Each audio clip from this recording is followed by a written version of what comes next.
दशक का, लगभग एक दशक से ज़्यादा का आपका कांग्रेस के साथ सियासी सफर रहा और उसमें भी जो देश का सबसे बड़ा सियासी राज्य है उसकी जिम्मेदारी आपको कांग्रेस ने दी है। कैसी चुनौतियां आप देख रहे हैं अब, जबकि लोकसभा चुनाव में 1 साल से भी कम का समय रह गया है, तो आप इसको किस तरह से, इस नई और बड़ी जिम्मेदारी को आप किस तरीके से देख रहे हैं? देखिए, ऐसा है, सबसे पहले मैं तो आपको धन्यवाद देना चाहता हूँ पुष्पेंद्र जी कि आप सब लोगों ने मेरा सहयोग साथ दिया और एक परिवार के सदस्य की तरह आप लोग के साथ जुड़ा है। देखिए, चुनौती निश्चित तौर से बड़ी है, समय कम है, पर उन चुनौतियों का सामना मैं बहुत पहले से करता चला। मेरे लिए चुनौती कोई नई नहीं है। ठीक है, जिले स्तर पर थी, पर जिले स्तर पर किससे चुनौती थी?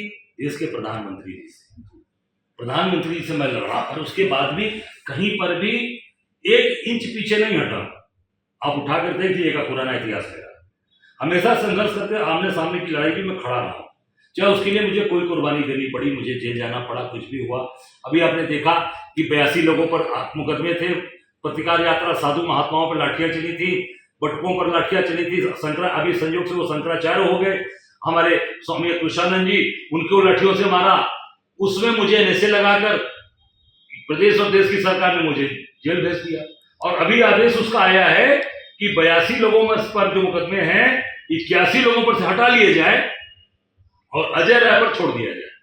सिर्फ एक आदमी पर छोड़ दिया जाए, बाकी लोगों को हटा दिया जाए। जो जिनका आह्वान था, जिन्होंने आह्वान किया था, जिनके ऊपर लाठियां चली थी, उनके मुकदमे भी हटा लिए जा रहे। मैं तो उसमें केवल शामिल था, इसलिए कि नहीं, अत्याचार, इस सनातन धर्मियों पर अत्याचार हो रहा है, सनातन धर्मियों पर, सनातन धर्म के रक्षकों पर लाठियां चल रही हैं, उनके साथ में खड़ा हूं, मेरे ऊपर कार्रवाई। तो जहां भी ऐसी बात है, अगर इस तरह की चीजें आएंगी, जहां भी गिरवा वस्त्र के लोग, जहां पर हमारे संत महात्माओं पर, जहां हमारे शंकराचार्य के शिष्य, स्वरूपानंद जी के शिष्य कृष्णानंद जी, आज वो शंकराचार्य हैं, इनको अगर साधु महात्माओं पर लाठियां चलेंगी, हम पहले भी खड़े थे और आज भी खड़े रहेंगे। उसके लिए मुझे जेल जाना, मुझे सजा दिलाना, जो भी हो, हम उससे पीछे नहीं हटेंगे।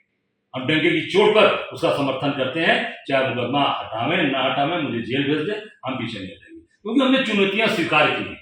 वो चुनौतियां मिली हैं आज प्रदेश अध्यक्ष के नाते, जो मेरे नेता राष्ट्रीय अध्यक्ष मल्लिकार्जुन खड़गे साहब, हमारे आदरणीय भाई राहुल जी, हमारी नेता प्रियंका जी बहन, इन लोगों ने जो विश्वास किया है, उस विश्वास को पूरी ताकत के साथ खड़ा करूंगा, ये मैं विश्वास दिलाता हूं। लगभग 3 दशक का समय होने आया। कांग्रेस, आज कहा जाता है कि उत्तर प्रदेश में संगठनात्मक स्तर पर बहुत कमजोर है, ग्रास रूट लेवल पे लोग नहीं हैं। तो इस जो ये बात कही जा रही है और मानी भी जा रही है और देखा भी जा रहा है, हालिया चुनाव के, विधानसभा चुनाव का चाहे प्रदर्शन हो, चाहे लोकसभा चुनाव का प्रदर्शन रहा हो, तो इसके लिए आपकी भविष्य की क्या रणनीति? देखिए, इसमें जो बात आपने कही है, इस बात को मैं स्वीकार करता हूँ। कोई आपने जो बात आई है 30 साल से शासन सत्ता में नहीं है, उसका सबसे बड़ा कारण क्या रहा है कि जो कार्यकर्ता, एक साधारण कार्यकर्ता, एक गांव का आदमी, कहीं ना कहीं उसको हमने थोड़ा सा एक उतना दरकिनार किया होगा, महत्व नहीं दिया। आज क्या है, कार्यकर्ताओं में जान नागरिकता करता है, क्योंकि मेरा भी 30 साल का राजनीतिक इतिहास हो, 93 से राजनीति शुरू किया, 2023 में 30 साल के राजनीतिक जीवन में उन्होंने बहुत उतार चढ़ाव, बहुत अप्स एंड डाउन्स देखा, पर कहीं हटे नहीं, समझौतावादी नहीं, लड़ने वाले। जो चीजें आएंगी उसको लड़ेंगे, चाहे उसका परिणाम जो होगा, चाहे मुकदमा लड़ना हुआ, चाहे मोदी जी से लड़ना हुआ, चाहे भारतीय जनता पार्टी छोड़कर जोशी से लड़ना हुआ, मैं पीछे नहीं हटा। समझौता, बहुत लोग समझौता चाहते थे, हो जाए, अजय राय भाजपा में चले जाए, झुक जाए। जोशी जी की पत्नी का मेरे पास संदेश आया कि मेरे पास चाय पी लें। मैंने कहा नहीं, चाय जरूर हम पी सकते हैं, पर ये नहीं कि आपके घर में पीऊंगा तो ये संदेश जाएगा कि अजय राय गए और जाकर वहां जाकर उन्होंने माफी मांगी। इसमें आरएसएस के लोग बड़े माहिर है, ये तुरंत इसको हल्ला उड़ाते हैं। मैं लड़ने वाला व्यक्ति, बाबा विश्वनाथ का भक्त हूं, बाबा विश्वनाथ का आशीर्वाद मेरे साथ है और उनकी कृपा से हम लोग आज यहाँ खड़े हैं। उनकी धरती का हूँ, बाबा का आशीर्वाद से आज प्रदेश अध्यक्ष बना हूँ। निश्चित तौर से मैं आपको इतना कहना चाहूंगा कि जो कार्यकर्ता आज अपने आप को अपेक्षित महसूस कर रहा था, जो कटा हुआ था, चाहे पुराना हो, चाहे वो कोई व्यक्ति हमारे लिए पूजनीय है, आदरणीय है, हम सभी कार्यकर्ताओं को सम्मान देंगे और उनको एक जगह खड़ा करके आप देखिएगा 2024 का परिणाम, आपको 2024 का जबरदस्त परिणाम मिलेगा। और जो कल्पना नहीं किया होगा लोगों ने, वो अविस्मरणीय जिसको मैं कहूं, वो चीजें आपको 2024 में दिखाई देंगी। कांग्रेस पार्टी चंदौली से लेकर गाजियाबाद तक लड़ती नजर आएगी सड़कों पर, और उसका परिणाम 2024 लोकसभा का चुनाव डरके की चुप पर जीते। आजादी के बाद से ही देश में सियासत के दृष्टिकोण से उत्तर प्रदेश एक बहुत महत्वपूर्ण राज्य रहा है। नेहरू गांधी परिवार की जड़ें भी उत्तर प्रदेश से ही जुड़ी हुई है।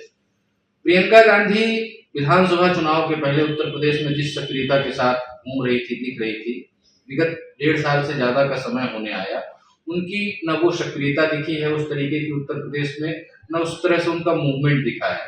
तो प्रियंका गांधी और उत्तर प्रदेश कैसे एक दूसरे से कनेक्ट होंगे, किस तरीके से आप उनको जोड़ेंगे? जो है प्रियंका गांधी कांग्रेस में राहुल गांधी के बाद एक बड़ा चेहरा मानी जाती हैं और लोग उनकी बातों को गंभीरता से सुनते भी हैं, लेकिन उत्तर प्रदेश से जिस तरह से उन्होंने विगत 1.5 सालों से दूरी बना के रखी है, तो उस तरह किस प्रकार से वो कार्यकर्ताओं से जुड़ेंगे, किस प्रकार से जो है इस लोकसभा चुनाव के पहले अपनी उपस्थिति दर्ज कराएंगे? देखिए, मैं आपको बताता हूँ, वो कहीं दूरी नहीं है।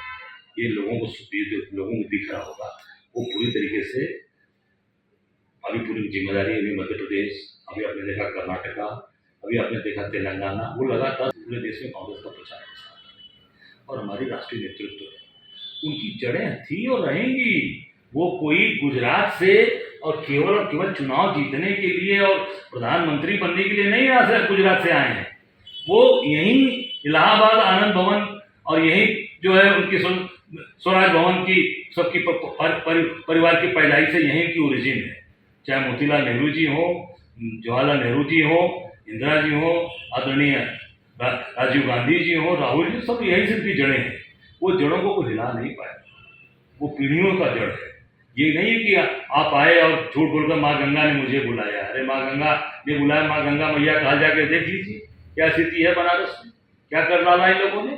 तो ये है जड़ें। और प्रियंका गांधी सक्रिय थी, पूरे देश में थी, और 2024 के पहले आप देखिएगा उत्तर प्रदेश के अंदर प्रियंका गांधी जी पूरी क्षमता और पूरी ताकत के साथ उत्तर प्रदेश के एक गली गलियारों में उनका कार्यक्रम लगेगा और वो पूरे उत्तर प्रदेश को नाप देंगी, आपको मैं विश्वास दिलाता हूँ। कांग्रेस के जो परंपरागत वोटर्स कहे जाते थे, वो कांग्रेस से दूर हटकर क्षेत्रीय दलों की तरफ उनका झुकाव ज्यादा है। मुस्लिम की चाहे बात करें, चाहे ब्राह्मणों की बात करें, चाहे ST/SC की बात करें, चाहे OBC की बात करें, सब एक अलग अलग साँचे खाचे में फिट हो गए हैं। इन सबको किस तरीके से आप कांग्रेस के साथ आगामी दिनों में जोड़ेंगे, कैसे? मैंने आपसे बोला कि 3 महीने में आप कांग्रेस का पूरा देखेंगे स्ट्रक्चर, आपको स्वयं दिखाई देगा। और मैं फिर बता रहा हूँ, तो मैंने बोला ना, हमने कार्यकर्ताओं कहीं न कहीं वो मन में आया, या कार्यकर्ताओं का जो भी सम्मान नहीं दे पाए, या हम उनको जोड़ नहीं पाए, या उनके सुख दुख के साथ नहीं खड़े हो पाए, जो भी उनको लगा हो, तो थोड़ा सा उन्होंने अपना किनारा किया। सभी जातियाँ, सभी वर्ग, देखिए महंगाई, बेरोजगारी, भ्रष्टाचार, गुजरात के भ्रष्ट ठेकेदार जो सब काम पे हावी हो गए हैं, जितने गुजरात के ब्लैक लिस्टेड ठेकेदार थे सब हावी हो गए हैं, सब यहाँ पर आके काम कर रहे हैं। ये सब चीज़ों से सभी जाति, सभी वर्ग के लोग रुष्ट हैं। उत्तर प्रदेश के लोग केवल टूल्स के रूप में नहीं है कि आप आए और गंगा मैया ने बुलाया और मैं विश्वनाथ जी का दर्शन आप करके और बनारस की जनता और प्रदेश की जनता को झूठ बोल रहे हैं। जो बाबा विश्वनाथ के भक्त हैं, जो दिन रात उनकी सेवा करते हैं, उनको रोजगार आप दे रहे हैं, उनको काम दे रहे हैं। उनको जो गंगा मैया में रोज स्नान करने वाले लोग हैं, उनके बच्चों को रोजगार मिल रहा है, उनको काम मिल रहा है। जो असली गंगा पुत्र है माझी समाज, उनके नाव को रोका जा रहा है। ये टैक्सियां गुजरात के व्यापारियों ने बनवा के भेज दी है। जो भ्रष्ट ठेकेदार जो काम कर रहे हैं पूरे देश में, वो उस चोरी की कमाई का पैसा, कमीशन की कमाई का पैसे का फिर टैक्सी बनाकर भेजा हुआ है कि वो माझी समाज को नाव चलाने से रोक दिया जाए, उनके पेट पर भी लात मारा जाए, गंगा पुत्रों को जिनकी पीढ़ियां में पैदा हुई हैं। तो ये निश्चित तौर से आपको मैं बता रहा हूँ कि आने वाले समय में पूरी तरीके से कांग्रेस पार्टी मजबूती के साथ खड़ी रहेगी और इन सब चीज़ों का जवाब कांग्रेस का एक कार्यकर्ता देगा। कांग्रेस आपको उत्तर प्रदेश के अंदर आप देखिएगा जबरदस्त यहाँ का परिणाम देने जा रहे हैं। आप लोगों ने 2024 में एक बार अजय राय जी पुनः बनारस से प्रधानमंत्री नरेंद्र मोदी के खिलाफ संसदीय चुनाव में मैदान में होंगे? नहीं, निश्चित तौर से। मैं तो 2014 जब मोदी जी का जलजला चल रहा था, जब उनके नाम से जैसे बोलते थे लोग कि लोग थरथराने लगते थे, कंपन हो जाती थी लोगों में। अब तो मोदी जी सिकुड़ते जा रहे हैं, शरीर से भी सिकुड़ते जा रहे हैं, जनता के बीच में सिकुड़ते जा रहे हैं। तो जब 14 में अजय राय छाती खोल कर लड़े, तो वही अजय राय वही है, वही मिट्टी है, वही काशी पुत्र हैं, वही धरती पुत्र हैं। टंकी की चोट पर 24 लड़ेंगे और पार्टी का निर्णय जो राष्ट्रीय नेतृत्व कहेगा वो निश्चित तौर से। लेकिन अगर हमारी बहन प्रियंका गांधी जी चुनाव लड़ने आती है तो मैं आपको ये बताना चाहूँगा कि मैं पूरी तरीके से प्रदेश अध्यक्ष के नाते, एक कार्यकर्ता के नाते, मैं कहीं से चुनाव में पार्टी को मैं यही कहूँगा, मैं कहीं से चुनाव में लड़ूंगा और पूरी तरीके से प्रियंका जी के चुनाव में बूथ मैनेजमेंट से लेके, जिले से लेके, शहर से लेके, हर जगह दिन रात मेहनत करके हम लोग प्रियंका गांधी जी को भारी मतों से चुनाव जिताकर वापस भेजेंगे। अभी कहीं एक टीवी इंटरव्यू में स्मृति ईरानी जी कह रही थी कि मैं राहुल गांधी को बहुत ज़्यादा तवज्जो नहीं देती। राहुल गांधी जी वायनाड से सांसद हैं, अमेठी नेहरू गांधी परिवार की एक परंपरागत सीट रही है। 2024 में हमें राहुल गांधी क्या वहां बतौर उम्मीदवार देखने को मिलेंगे? निश्चित डंके की चोट पर देखिए, ऐसा है कि राहुल गांधी या गांधी परिवार ने कभी भी अमेठी की जनता से झूठ नहीं बोला। जो कमिट भी नहीं किया वो भी काम किया। अस्पताल किसका बनवाया गया, फैक्ट्रियाँ किसकी लगवाई गई, एरोनॉटिक्स जो वहाँ पर पायलट की ट्रेनिंग सेंटर से किसने बनवाया है, स्कूल, कॉलेज, अस्पताल, पुल, पुलिया, सारी चीज़ों को किसने बनवाया? कांग्रेस ही। स्मृति ईरानी जी चुनाव लड़ने गए थे, आपने देखा होगा एक जगह ये सभा मंच से बोल रही थी कि बहनों भाइयों, आप कमल के फूल को बटन दबाइए और 13 रुपए किलो की चीनी ले खाइए। 13 रुपए किलो की चीनी, कमल का बटन दबाइए, हमको जिताइए 13 रुपए किलो की चीनी। अब अमेठी की जनता को 13 रुपए किलो चीनी खोज रही है कि 13 रुपए की चीनी कहाँ गई? स्मृति ईरानी जी खा गई, नरेंद्र मोदी जी खा गए, या योगी जी के पॉकेट में? किसके पॉकेट में? ये अमेठी की जनता खोज रही कि कहाँ गया। और ये झूठ बोला गया, कभी 13 रुपया नहीं दिया गया। कल आज 42 रुपये किलो चीनी आप लोग खरीद रहे होंगे, आपकी घर में खरीद, आपकी पत्नी खरीद रही होंगी, परिवार की माता जी खरीद रही होंगी। अब क्या स्थिति है? अब जनता से झूठ बोल रहे हैं, हम वोट लेने के लिए झूठ बोलेंगे जनता से। कल हम कहाँ जाएंगे? कल यही जनता माला लेकर आई है, ये जनता हमको डंडा लेकर दौड़ा लेगी। हम वो काम नहीं करेंगे, चुनाव हार स्वीकार करेंगे, पर हम झूठ नहीं बोलेंगे वोट लेने के लिए। हम सीधी साधी जनता को बरलाएंगे नहीं। राहुल गांधी जी ने कभी झूठ नहीं बोला अमेठी की जनता से, गांधी परिवार ने कभी झूठ नहीं बोला, कभी बरगलाया नहीं। भले वो विश्वास और वो आज अमेठी की जनता ठगा महसूस कर रही है, ठग लिया इस आदमी ने, इसमें जाके उसका आज 24 में उनको पता चल जाएगा कि वो कहाँ खड़ी हैं। राहुल गांधी प्रचंडतम बहुमत से जीतेंगे, प्रचंड वोट से। जो हिंदुस्तान का सबसे ज्यादा वोट अगर जिताएगा तो अमेठी की जनता जिताएगी। आप देखिएगा इतना नाराजगी है वहां के सांसदों स्मृति ईरानी की, जो ये बोल रही है ना, इनको पता चल जाएगा 2024 के चुनाव एक तरफा चुनाव जीतेंगे राहुल गांधी वहाँ की आम जनता, क्योंकि वो 12 जिला का इंचार्ज में था प्रांतीय अध्यक्ष के रूप में, तो अमेठी मेरे पास था। मैं कम से कम दर्जनों बार गया, एक गाँव का आदमी, अजय राय जी हमके राहुल भैया को हमको चाहिए, राहुल भैया हमें चाहिए, राहुल भैया हमें चाहिए भाई, अपनी भाषा में, हमारे अवधी भाषा में बोला राहुल भैया हमें चाहिए। आप बताइए, गांव का आदमी, एक पाल साहब के हम लोग गए थे, उनके घर पे था, प्रजापति उनके घर, सब ये बोल रहे, गरीब तबका ना, हमें वैसा आदमी चाहिए, सही आदमी, सच्चा आदमी चाहिए, हमें बड़ा लगाव है उस परिवार, हमारे राजू भैया से हमारा रिश्ता रहा है। गाँव में ठग भी बोल रहा है, तो एक बार ठग ले। अब इस तरह की बात है तो आप अमेठी की जनता दोबारा ठगाने वाली नहीं है, उसका सूद ब्याज सहित 24 में वापस कर देगी। इसमें तेरा आपको बहुत बहुत धन्यवाद, आपने बातचीत के लिए हमें समय दिया। तो आप देख रहे थे अजय राय जी, कांग्रेस के प्रदेश अध्यक्ष हमारे साथ थे। धन्यवाद। अमर उजाला अब आपके टीवी पर भी।